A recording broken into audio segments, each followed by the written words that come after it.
Hello, I'm Brandon Doyle, and this is my eighth and final assignment for Class 218 Pump Shotgun Armor. Today is January 18th, 2026. Let's get started.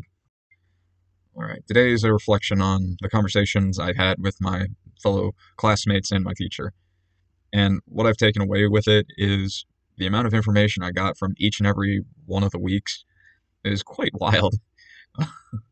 Learning about different modifications, well, looking at different ways of troubleshooting, and understanding how a firearm could break even when it's all in working order.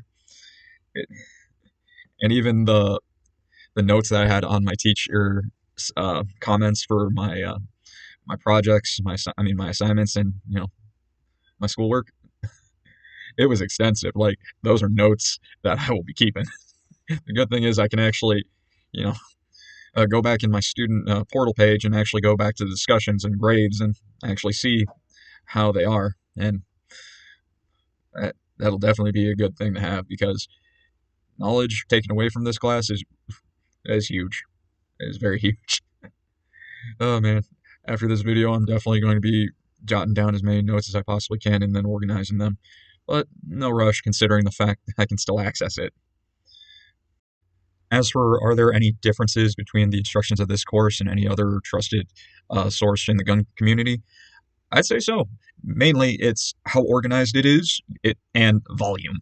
There's far more information on this course, teaching us all different parts, having it basically, uh, say, exploded onto the page, showing each and every piece separate, as well as talking about what are these parts and where they belong and what they do. Now, let me tell you, that is very helpful because, or for one, when taking the parts of the shotgun apart, it can sometimes be hard to remember the name of the part, and having those lectures really made it far easier to go back to and remember, have a refresher, and get a general understanding of how the platforms work. And it wasn't just pump shotguns I've learned. You also learned about brake action, lever action, bolt action. Didn't know it was a thing. Who'd have thought? It's a very old platform, and I was surprised to find out from my teacher. And oh man, that was crazy. But also inertia-driven shotguns, and that was, honestly, now I'm interested in getting that shotgun eventually when I have the money, but later down the line.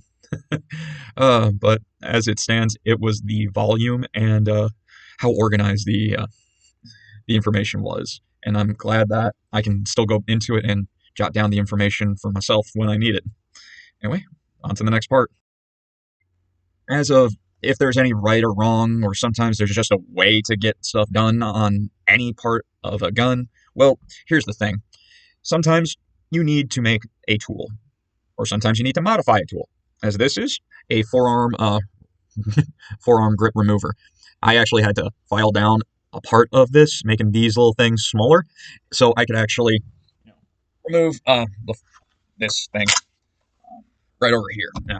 First, it's empty. There's nothing in the chamber. There's nothing in the follower. But anyway, as you see over here, this little thing that keeps this on is actually what I needed to take off so I can remove the forearm. And that little ring is a pain in the butt without a little something to make it far easier to take off. And a little tip my one of my instructors in the lecture said that made modifying this tool far easier, because these little things, as small as they are, they didn't fit, so I had to polish them down. And now I got a new tool that's going to help me remove many different ones, from a Maverick 88 500 to a Rock Island Armory shotgun. And you'll learn a thing or two from people that know more than you, and I definitely still have a lot more to learn, and I'm still happy to learn. That's why I'll be continuing my growth in gunsmithing from SDI, and I'll be doing my associates in March. I'm very much excited. A little annoyed that I got to do some general education courses, but it's an associate's degree. What do you expect? This ain't your daddy's this ain't your daddy's shop class. It's way more. Can't wait for the woodworking in the final semester of the associate's degree. That's gonna be fun, learning how to do that. But anyway, thank you for hearing me ramble. Have a great day, and God bless you.